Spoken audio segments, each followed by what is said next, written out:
Hey friends, Sleepy here, and welcome to another episode of the Weekly Playlist. It's Friday, so you guys know what that means. It's time for me to share with you guys the games I have been playing during the week. First off, I just want to thank you guys so much for your guys' continued support of my channel, and I'm glad that a lot of you have enjoyed this series. I can't believe we're already on the 71st video now, so I got 71 weeks of releasing these videos on every Friday. And I have missed a few Fridays and a few months at a time with some gaps in it. But overall, I've been doing pretty well with this series, keeping it released every Friday each week and going over the games that I have in my collection that I've been playing during that week and sharing my thoughts and opinions on them and getting your guys' thoughts and opinions. And I've really enjoyed hearing about the games you guys have been playing, because that always gives me ideas on games I want to check out. And then whenever you guys recommend a game, I also really appreciate that, because that gives me more games to want to check out. If I don't have them, I can buy them, or if I do have them, to add them into my list to eventually play. So I've been having a blast with this series, and I hope that this series has encouraged some of you to play more games in your collection, because as much as it is fun to buy and collect these games, it's even more fun to actually play and enjoy them.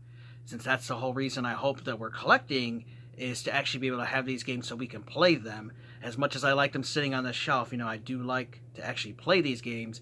And one of my big goals I set a few years ago was to play more games, and every year I've been trying to play more and more games. So that's one of the reasons I created this series, to help get people to encouraged to get more interaction on the channel, but also to play and enjoy more of their games that they have in their collection. So I've been still on that Xbox One kick this year, and the last several months, actually several weeks, I've just been playing my Xbox One X a lot, and this week is no different as I'm continuing on that trend. I got two games to share with you guys. First one here is one that I've been working on for a couple years now, and that is a game called Titan Quest, which this is an awesome isometric top-down action RPG. Plays just like, the Diablos, your Baldur's Gate, your Champions of Nora type games with the top-down view, which I really love those kind of RPGs. They're really fun, and I just can't get enough of them, and I really like this Titan Quest. Now, this is an old 2006 game that was actually ported to Xbox One, PS4, and the Nintendo Switch a few years ago. Just kind of as one of those games that just came out of the blue. It was only $30, had a kind of a small print run. They did have a collector's edition, which I do love the game that much that I eventually did find a collector's edition, so I have that here in my game room. But overall, a really fun game. So the basic story of this is the gods and the Titans are fighting, and eventually the Titans get released, and they're wreaking havoc upon the world, and so the gods need a hero to save the world and save the gods and everything, and that's where your character comes into play. And one of the main things I really like about this game is that you can play whatever kind of character you want to play. Like I'm playing as a conjurer. That's what the game calls me because of my magic abilities. I've always been drawn to magic characters, mages, wizards, that kind of thing. And so that's the kind of character that I play as. But you can play as, if you want to be like a warrior, or if you want to be like a rogue, or you want to be kind of a stealth person, you want to be a combination of different things, the game allows you to play the kind of character that you want to play as based on the stats that you pick and the weapons that you use. So for example, like I like to use a lot of the staffs and, those kind of wizard weapons, because I'm a wizard and that's what I like. So that's the kind of character I play as, but you could play as a barbarian or any kind of character you can think of, you can actually play of. And then this has different skill points that you can put into different categories. And like for mine, I specialize in this like lava magic and then undead magic. So I actually have two different pets that I can summon, and I always use them because being a wizard and mage character, you're not as strong as like a warrior type of character who has who can get the thing. So I have to do by fighting at a distance, and having those two with me really helps me with the game, because as I'm getting further along in the story, the characters that you encounter, the bosses and everything, to get more difficult, and so do the other enemies and stuff. So having them has really helped me out. So it's really great. I like having that aspect to it. So you get to pick the kind of character you want to play as. You can play any way you want to. You have a main story that you get to go through, but you also will run into side missions along the way that you can do to earn extra loot, extra money, and extra like story and lore and stuff. There are a lot of NPCs in the game, which you can click on and listen to them, and they're all voiced too. There's no, like, you don't have to just read it. Like, I have the text turned on because I like that in my games, but all of the characters are voiced in the game, and they all have good voice actors. So, you know, some games have really bad voice acting. This does not, has really good voice acting, and I'm really liking it. So it starts out in ancient Greece, where you're fighting, you know, Greek monsters and stuff, but eventually you get to go to Egypt, which is cool. That's actually where I'm at in the second area right now. And then eventually you get to go to Asia. So there are enemies and stuff unique to each area. The music in each area is unique, which I really like, so it does have a great soundtrack as well.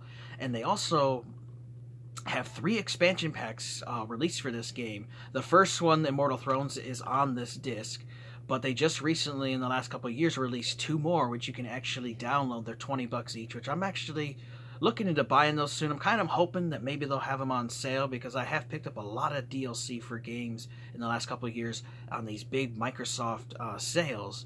So always keep an eye out for that. And I just love being able to expand this game, and so I'm looking forward to it. I hope someday that they will re-release this again on the consoles, but with like an ultimate pack that has all the DLC, because I always like to have, you know, the DLC packs physical in case they ever get delisted or taken down from the Xbox Live Marketplace or the PSN or Nintendo's eShop or something, and you can't ever re-download it again. So I hope someday they do, because if they do that, I'll definitely buy another copy of it. But if you like those kind of games, you gotta play Titan Quest. It's an awesome game. It's cheap too. It was only $30 new. So I've been seeing a few copies, not a whole lot, because it had kind of a small print run, but I have been seeing copies locally for about $10. Definitely a game you guys should check out.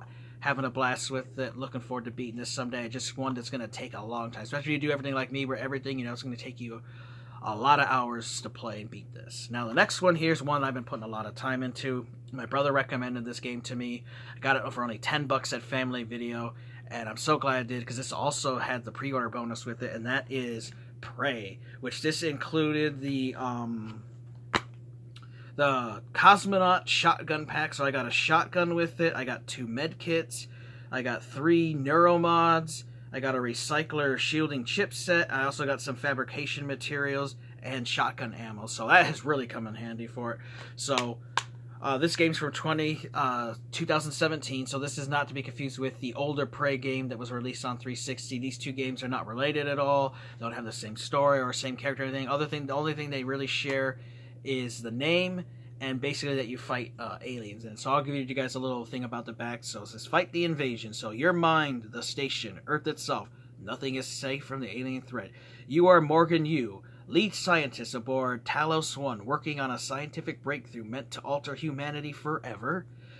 As the first test subject, you are granted incredible powers at the cost of a fractured memory, but the experiments have gone awry, and hostile alien organisms have overrun the station. As you uncover the secrets of your past, you must use your mind-bending powers and unique weapons to decide the fate of Talos 1 and all of humanity. So, very cool game.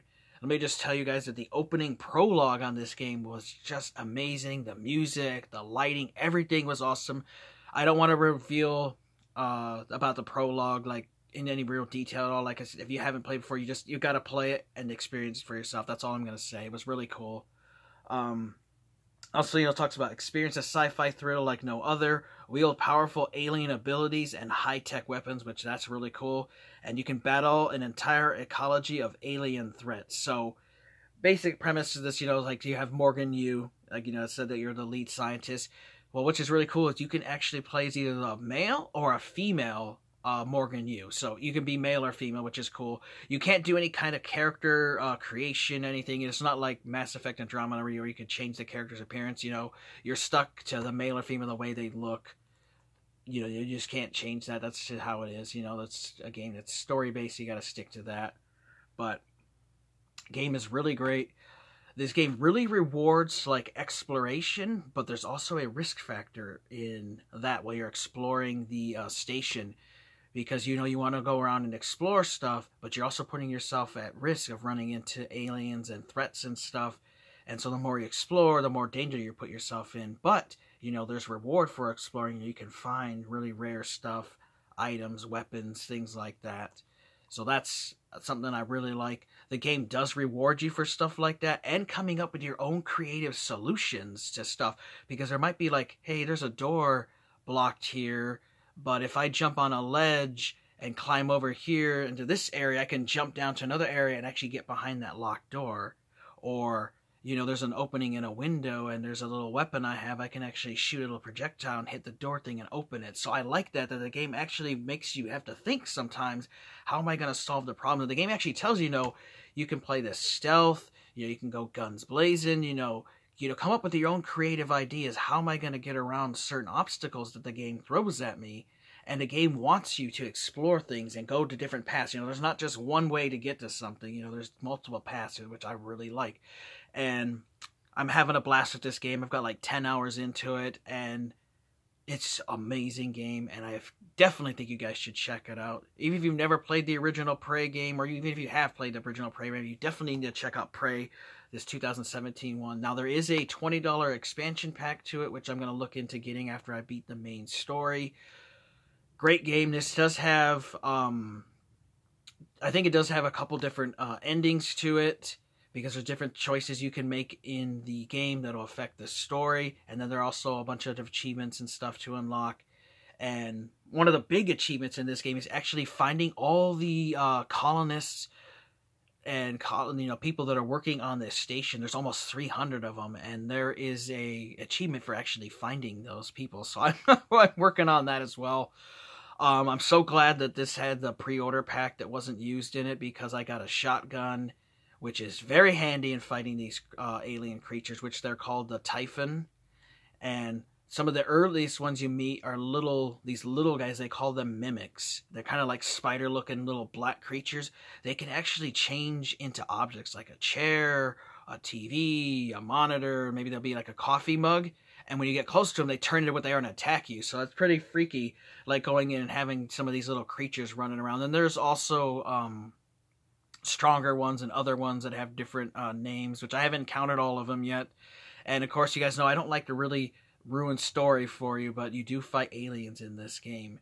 And now, of course, with that, you have to have different weapons to fight them, which you start out with just a trusty wrench, which I do enjoy meleeing and bashing these little bastards with it, because you can conserve ammo, because resources in this game are kind of limited.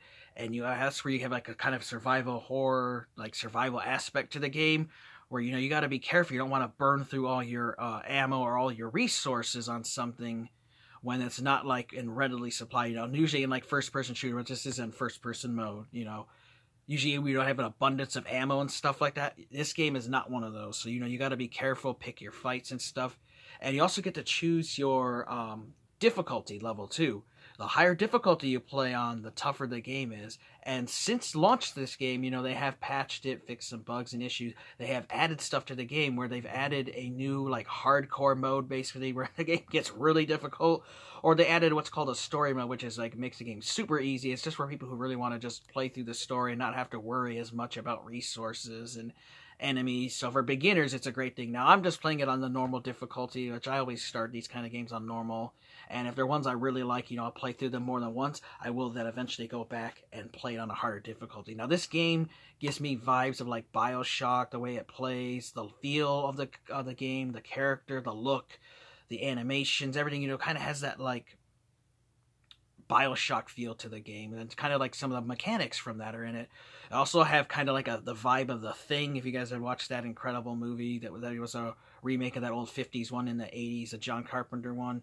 That movie is awesome, so kind of having those things that can mimic stuff. They also kind of remind me of like Odo from Star Trek, the Changelings, where they can change into different objects, which is a pretty cool, neat power to have. So you have to watch out for those little alien bastards, because they can, disguise themselves as something. You walk by and all of a sudden that little bastard attacks you. So that's really cool. You have your health, and then you also have a suit which has its own integrity and stuff. So like kind of like a little bit of armor thing. And so you do have to heal yourself, and you have to repair your suit. And that's where it comes down to materials and stuff. There's also different things you can find in the world, in the environment, like paper or burnt out circuit pads or old food items, that kind of thing. Some stuff will heal you, but some of it's just kind of junk. Well, they have these little things called recyclers in the station, which if you throw this shit in there, it'll recycle it into materials, which you can then use to fabricate stuff when you have the plans for it. Like you can fabricate ammo for your handgun or your shotgun, or there's this really cool what the hell is the name of it now? It's like a glue gun, and it shoots these like glob stuff, which you can like freeze enemies with, but you can also build platforms to make yourself to be able to climb and jump onto stuff. So that's a very handy tool. There are other weapons and stuff in the game I haven't encountered because I haven't gone through the whole story. I'm still in the very beginning of the game, but I'm working on leveling up my character, because you do that through these things called neuromods. And the neuromods, you have different, like you have a science setting, an engineering setting and stuff, and using those neuromods actually unlocks aspects for your character and makes him able to do stuff. Like if you go hacking, you know, you can start hacking computers, hack doors, you can hack turrets and stuff, or you can get the repair thing and you can repair stuff that gets damaged, which is great. You also can increase like your health and your resistance, make you earn more experience, make you make health packs more useful, that kind of thing. So you can actually upgrade the character and play the way you want to. Now, the music in this game is also amazing. The atmospheric music is really tense at times, and it can freak you out, especially if you play with a headset. Like, I have a great headset, a Turtle Beach one, so it's got that surround sound, and it's just amazing playing this game, especially at dark, late at night, and you're going into a room, and it starts getting that tense, eerie music playing, and you know that something's going to jump out at you at some point. There's something in that fucking room that's going to come get you. And so I just love that aspect. You know, they had a lot of attention to detail, and there's some enemies, like, you have to be careful. You can make noise. So if you hit something, like, you can make noise, and that little enemy will be alerted, and you got to watch out, or a big enemy and stuff. There are bosses, mini bosses and stuff in the game, and I'm just having a blast with this game. I'm so glad I decided to give this a try. You know, I had heard about it a few years ago when this was launched. Didn't think too much of it. Just thought I'd eventually want to try it out. And so, you know, I saw it, you know, for cheap at the Family Video. I decided, you know, I'd pick it up, finally get it so I can play it. And my brother told me, dude, you got to play it, man. It's awesome. He's been playing on PC. He's like, trust me, man, you'll love the game. You like BioShock type of games? He's like, you'll love this. So you got to play it. So definitely, you guys got to check out Prey. Awesome game. Designed really well. It's got great voice acting, music, the atmosphere, everything is awesome. Kind of gives me too like a Dead Space field vibe to it, with, you know, like the horror aspects and the freakiness of the alien creatures. I do know there are NPCs in the game, you know, that are not hostile, but I have not run into those yet, but I do know they are in the game. And it's just something I'm really looking forward to continuing and playing, and I think you guys should check it out. Prey is an awesome game. Like I said, it's not related to the first one at all, completely different games, but they just share the same name, the basic premise of fighting aliens, and it is awesome. It's great. I like the weapons in the game, but I also like that you can also unlock alien powers and stuff in your character, and you can do stuff like mind control aliens or take over something, you know, and use powers to disrupt. They also have like EMP stuff, so you can, you know, freeze enemies or, you know, temporarily disable them so you can whack them and attack them. So I do like that aspect to the game, and then I just like the overall story is really good. Of course, this also has side missions and stuff to do, and because of that, I actually ordered the strategy guide, which is coming in this week, and I'm looking forward to using that because there are so many hidden stuff in the game and things you can actually miss if you aren't careful. And after you go through the prologue, you actually open up into the Talos station, and it's like a big main hub, and there's different areas that are sometimes locked off, and you have to learn passwords and stuff. But then, like I said, you know, the game rewards you for coming up with ideas and ways to get around the obstacles they put up for you. So it's really cool that it does reward people who take their time to think and come up with solutions to get around something. Because I found myself like, hey, if I go off to this ledge by breaking this window, I can then jump down to another ledge and get to an area that I'm not able to normally get to because I don't have the password for it. So I do like that aspect that you can come up with ideas. And then also you can find hidden stuff, hidden neuromods, which are very handy, which you can also craft those. There's a area in the game where you can find that. You can find ammo, and you can find weapons, and you can find unique stuff that are hidden around the station. And sometimes not in the most like area you would think it'd be. Like, it could be up on top of of a rafter or something, and you have to build your platforms to jump up there, and you'll find stuff hidden. So it does reward exploration, which I really like. So definitely give Prey a chance. It's an amazing game. I'm looking forward to checking out that expansion pack once I beat the main game and seeing how that is, because I do always love games when they add extra content to the game, so I always love that. So definitely give Prey a chance, especially if you're a fan of first-person shooters and you like the kind of horror elements. If you like the Bioshock games, these play similar to those, and they're done really well. Love everything about it. Wonderful game. So, as always, guys, we'll talk about, get the little recap of the games I talked about to let you guys know. So we got Titan Quest. This is a great top-down isometric action RPG. I definitely think you guys should check out and play. If you loved those Baldur's Gate games, the Dark Alliance, the Champions of Norath, Diablo type of games, if you love those kind of games, you will love this, because you can play any kind of character you want to. You can play local co-op, which they added in a patch, 2 players, but you can also play 6 players total online, which I think that'd be really cool to play. Has a Greek setting, but you also eventually get to go to Egypt and Asia and fight these Titan creatures as you're the hero for the gods, and you got to save them and humanity. So check it out, great game. And then we also talked about Prey, which this is a great first-person shooter horror game. Loving it. Like I said, you get the Bioshock feel, kind of like mixed with Thing, with the Alien, with Dead Space. Just an overall great game that rewards you for taking the time to explore, not rushing. The enemies can be really tough, especially if you play on the harder difficulties. You got to be careful with your resources and everything, have resource management. But the game will reward you for taking the time to explore and come up with your own solutions to problems you might run into. A tough enemy or something, like, how do I kill it? Well, maybe I can sneak through in a different area where this guy's not at and get around him. So I like that aspect of the game, that it rewards you for critical thinking and coming up with solutions to difficult challenges in the game. So that's something I really love. So let me know your guys' thoughts if you played Titan Quest or if you played Prey, what you thought of them, maybe you didn't like about them. I would also love to hear what games you guys have been playing lately, and if you have any recommendations on a game you guys think I should play, let me know. I play everything from Atari all the way to the Xbox One X. I have a ton of consoles, a lot of games, so I don't just stick to one console. So if you guys have a recommendation for something you think I should check out, let me know, as I always appreciate it. I want to thank you guys for watching. Take care. You guys have an amazing day, and Sleepy will see you next time.